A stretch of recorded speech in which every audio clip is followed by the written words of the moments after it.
So, maraming bata ang nalilito bakit ang tunog nito ay hindi U.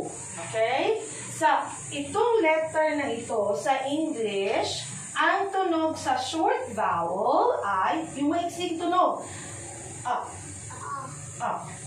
Hindi Hindi you open your mouth. Okay? You say, Parang, ano ito?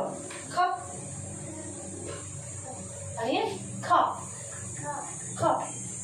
Hindi yan sa tap. Iba po yan. Ito ay up. Ano to? Up. Maliit lang. Sige nga, Kay. Ikaw nga. Up. Up. Up. Up. Yan. Ganyan lang siya. Ito,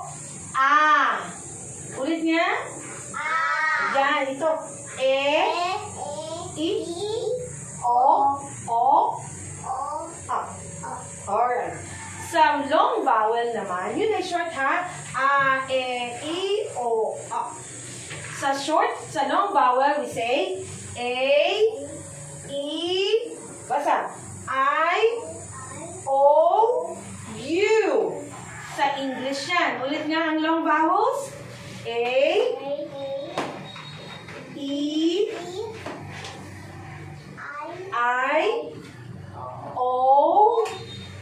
U.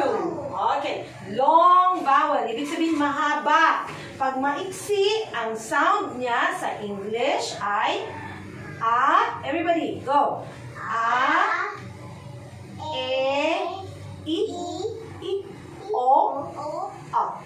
Alright.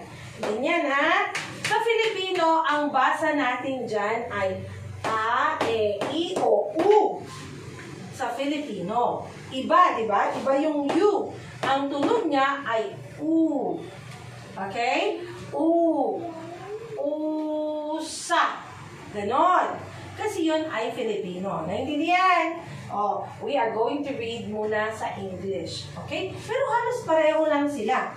Pareho lang halos. Ano sabi ni teacher? Pareho lang halos. Maliban dito sa U. Okay? U kasi ito sa Filipino. U. Okay? Sa English, anong tunog ng U? Sa short? Up. Sa long? U. Okay, naintindihan ba? Alright, huwag magkamali ha.